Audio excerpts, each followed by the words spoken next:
Baik, sampai ketemu kembali di channel Santi Kristen yang membahas soal kaitannya dengan Pantekostalisme tentunya. Ya ringan asik-asik biasa ya kita membicarakan seperti itu dengan santai. Nah kali ini saya masih di lokasi di Jungle School ya, di Salatiga, di mana kami mendirikan pelayanan pendidikan berbasis sekolah alam non formal dengan bendera Jungle School itu ya. Nah, ini itu tempat bermainnya umur 2 sampai 3 tahun. Oke, apa-apa yang kita bicarakan kali ini? Ada yang menarik sebetulnya hasil gali-gali kubur dari yang saya kerjakan ya. Jadi hari ini kita membicarakan soal hermeneutika Pantekosta. Keren. Bagaimana ya hermeneutika Pantekosta ini? Jadi ini buku-buku yang ditulis oleh William West Peterson ya. Ini buku yang ditulis oleh beliau untuk bahan-bahan mengajar di sekolah Alkitab Bethel Temple, Seattle, Washington, Amerika, dan juga dipakai untuk sekolah-sekolah Alkitab di GPDI di Hindia Belanda dan juga di sesudah Indonesia merdeka lah, dengan seperti kayak apa namanya, iya, stensilan ya. Jadi stensilan lalu dibukukan misalnya kayak gini nih ya. Ini kan masih hasil stensilan ini judulnya kan di situ jelas sebetulnya yang mengatakan interpretative reading of the Holy Scriptures ya. Jadi agak susah ngomongnya karena kopinya belum masuk, jadi belum ada urapannya. Jadi orang Batak itu nggak ada urapan kalau nggak ada kopinya, itu maksudnya. No. Baik, jadi apakah ada memang hermeneutika Pantekosta itu ada nggak sih gitu ya? Atau cuman orang Pantekosta cuman iya khotbah aja, doa terus diurapi oleh Tuhan, atau bagaimana langsung ber gitu? Bagaimana ya kita mau menjelaskan ini? Nah, saya ingin memberitahukan ke teman-teman. Jadi saya sedang memobilisasi teman-teman muda yang lain, yang tua juga sebetulnya ada di situ. Ada sekitar beberapa orang yang menulis, membukukan dokumentasi yang dari Peterson itu kan cuma satu lembar yang berbicara bagaimana mentafsirkan interpretative reading, jadi membaca secara interpretatif Alkitab itu, Holy Scriptures ya. Jadi bagaimana sebetulnya Peterson hanya memberikan kayak apa sih namanya, ulasan kecil satu lembar. Tapi kalau ilmu pengetahuan yang saya akumulasi dari berguru di universitas saya pakai untuk membaca meneropong, itu keren sekali sebetulnya, sangat keren. Jadi itu yang saya mau gunakan kali ini dengan membaca itu. Maka saya ingin menjelaskan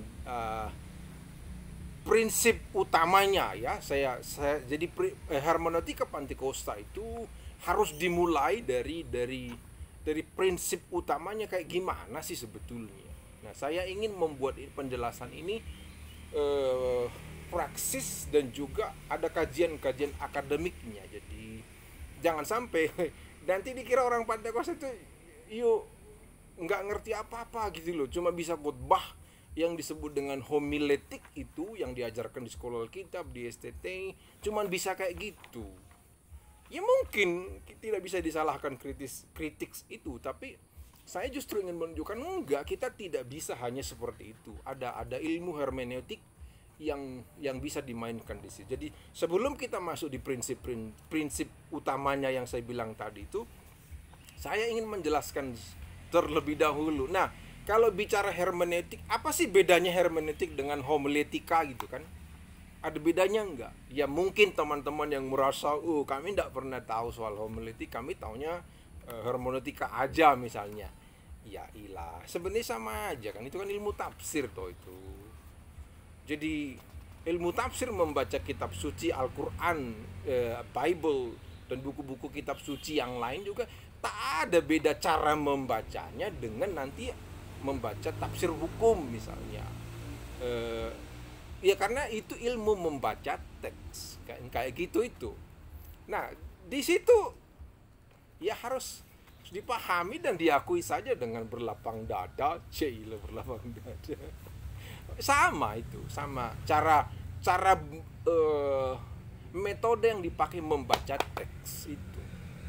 Nah, teman-teman yang studi di luar negeri misalnya, atau kiblat keilmuan atau kiblat teologi hanya mengarah ke Belanda misalnya, atau ke Jerman misalnya, kita tentu kita mengenal Schleiermacher, terus Gadamer, terus nanti siapa lagi tokoh-tokoh yang hebat di bidang ilmu hermeneutik itu yang seolah-olah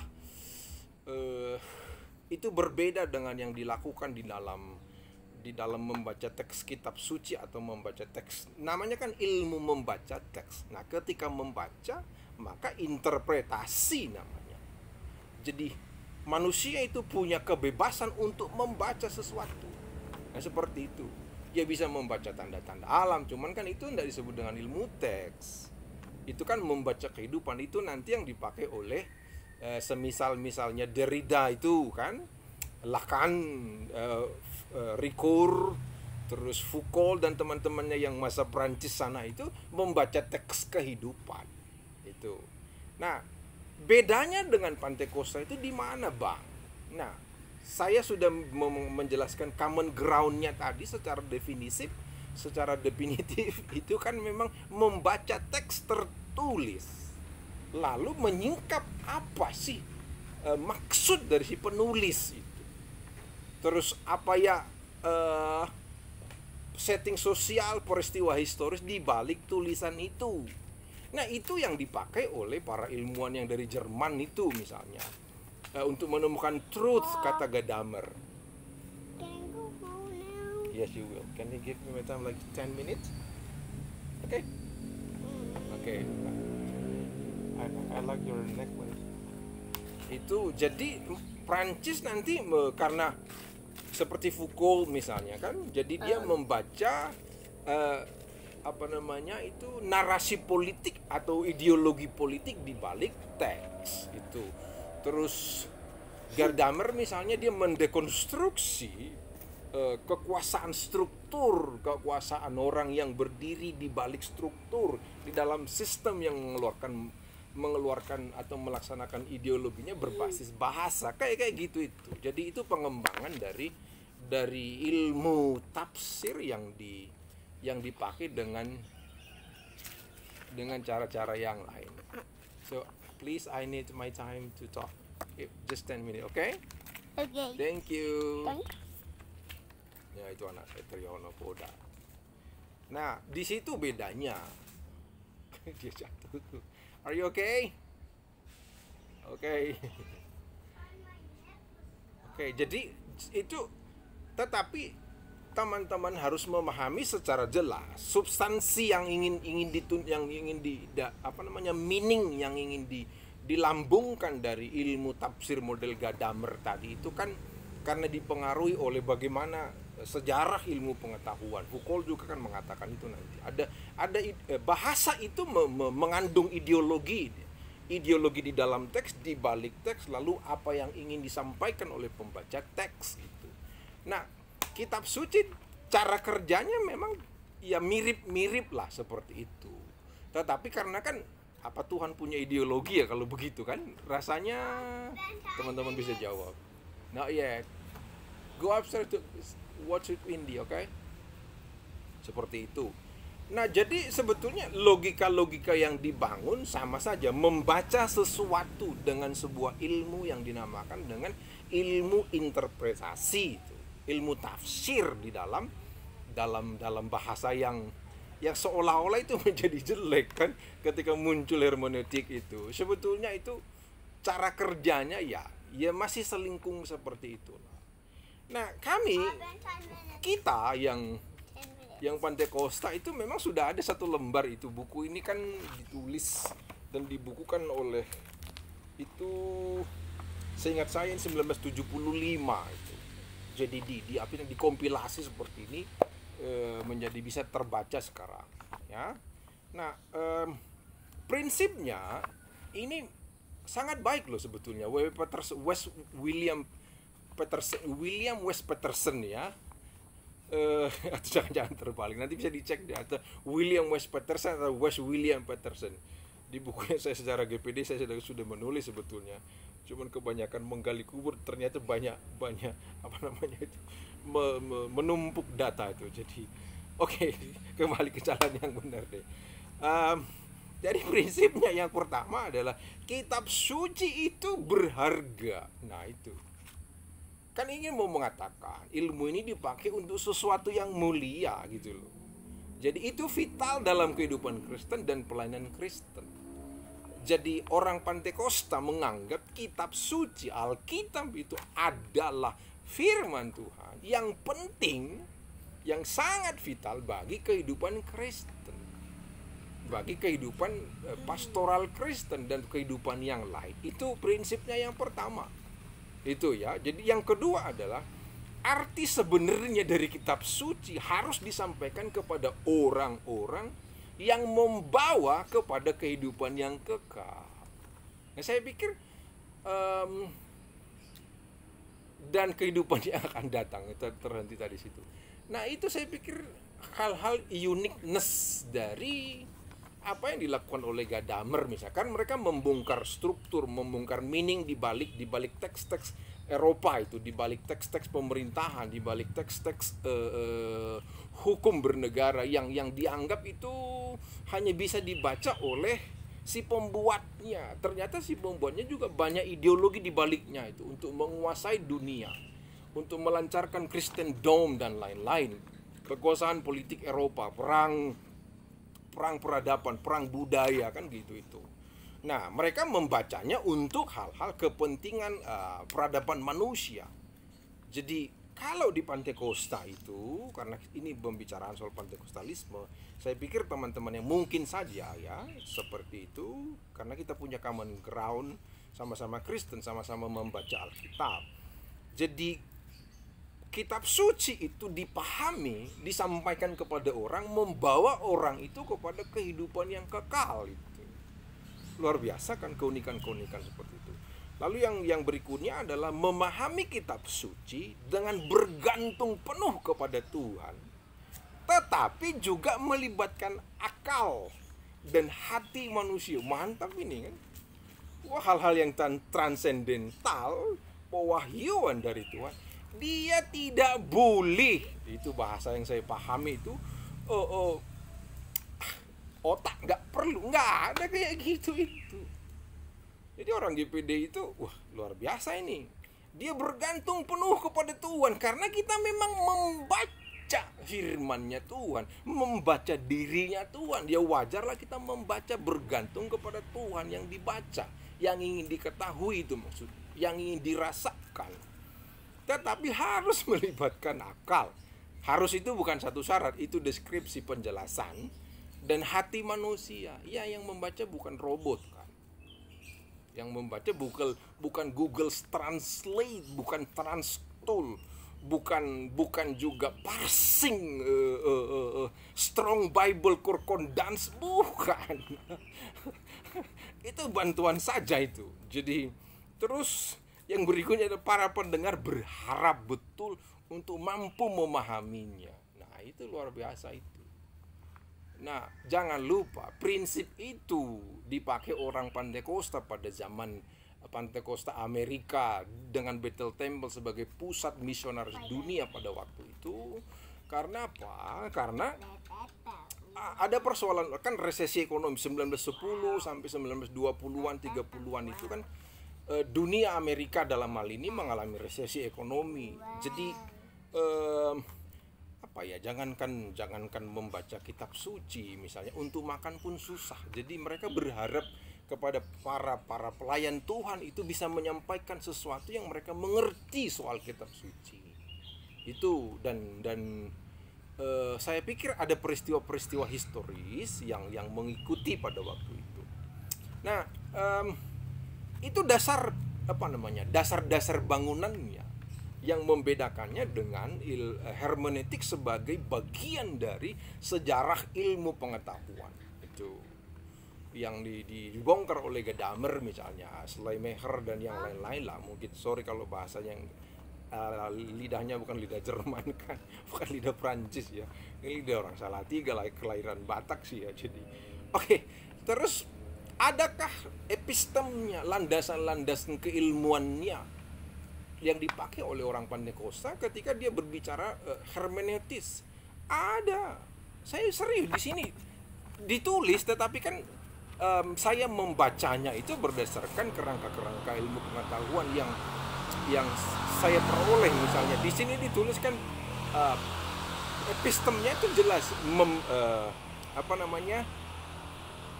reading and reader itu loh, membaca dan pembaca. Terus bacaan itu kan epistemnya itu. Dari mana sih pembaca membaca? Ya karena dia membaca sesuatu. Jadi itu logik filsafat, epistemologi pengetahuan yang digunakan. Ada tulisannya di situ, serius. Ini nggak ngarang-ngarang loh. Penjelasannya saya buat deskriptif, seolah-olah saya ya jadi ini. Nanti kan saya dituduh oleh teman-teman itu kan hermeneutik buatannya Bang Eli Tambunan. Bukan. Lo sumbernya jelas. Ini kita bicara keilmiahan lo, karena ada footnote-nya kan. Sumber primer malah. Bukan, saya tidak membaca Hasan Sutanto, Gordon L. Fisher dan yang lain-lain. Sebagai orang GPD saya membaca tulisan pertama dari orang-orang GPD. Sangat ilmiah sekali. Sumbernya primer, bro. Nggak ngarang-ngarang ini. Jadi dalam teori hermeneutik kan ada reader, ada pembaca, ada pemberi wahyu, ada pemberi teks tadi itu. Ya, ada autornya, ya Tuhan sebagai pemberi, autornya atau receivernya, penerimanya adalah para rasul misalnya kalau dalam kitab suci. Terus nanti dalam ilmu hukum adalah orang si pembaca hukum, si pembuat hukum yang autornya kan. Nah, ini autornya adalah Tuhan lewat para penulisnya di kitab suci dalam hal ini. Sangat epistemnya jelas, pembaca dan membaca dan bacaan. Luar biasa kali itu kawan, gak main-main tuh. Terus message dan si pembawa pesan. Mantap. Jadi landasannya tadi itu kan Tuhan yang memberikan wahyu kepada manusia. Ini kalau bicara soal hermeneutik atau ilmu tafsir secara teologi sebagai ilmu kan seperti itu. Ada pesan yang diturunkan, yang diwahyukan. Ada pesan yang dituliskan di dalam satu surat wasiat misalnya, satu surat hukum, satu teks hukum, satu transaksi ekonomi. Ada pesannya di situ. Sama orang Pantekosta mengakui itu. Jadi landasan epistemologisnya kuat ini.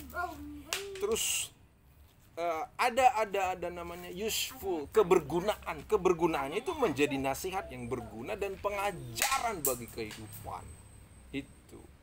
Jadi bisa dilihat relasinya dengan hermeneutika sebagai ilmu yang dipakai di Eropa, Prancis, Belanda dan Jerman yang saya bilang tadi itu. Please. Thank you. Jadi ada 3 secara epistem dia itu tadi itu. Hey, stop. I'm serious, please. I want water from me. Can you pump it? I can't. Yes, you can go that one. Thank you. Itu terus itu sudah 2 hal yang 3 hal ini saya jelaskan dulu bagaimana posisi akademik, slot akademik atau gap pengetahuan dari GPD di antara yang lain dengan sejarah Eropa. Kan saya tidak menjelaskan sejarah ilmu pengetahuan di Eropa, bukan. Ini hermeneutika Pantekosta, tapi supaya jelas kedudukannya di mana. Thank you for coffee. Kasih kopi, mantap. Langsung urapan ini sudah ini. Oke, itu. Jadi konsepnya bagaimana? Jadi konsep hermeneutik oleh orang Pantekosta itu jujur ada sebetulnya. Ditulis memang sangat concise di situ. Aku bilang cuma 1 lembar concise-nya, padat banget. Maka kami yang generasi muda yang sudah apa ya dikirim Tuhan untuk belajar mempublikasikan kepada kita semua, kan itu penting. Jadi yang ada 1, 2, 3, 4, 5, 6, 7, 8, 9, 10 Wah, 10 konsep dia. Banyak loh. Iya kan? Banyak. Bagaimana hermeneutis itu kan untuk memahami apa yang tertulis, bukan hanya tulisannya tapi ide-ide di baliknya, untuk menyingkapkan meaningnya. Tapi ternyata meaning itu kan punya ideologi, dia punya kepentingan. Nah,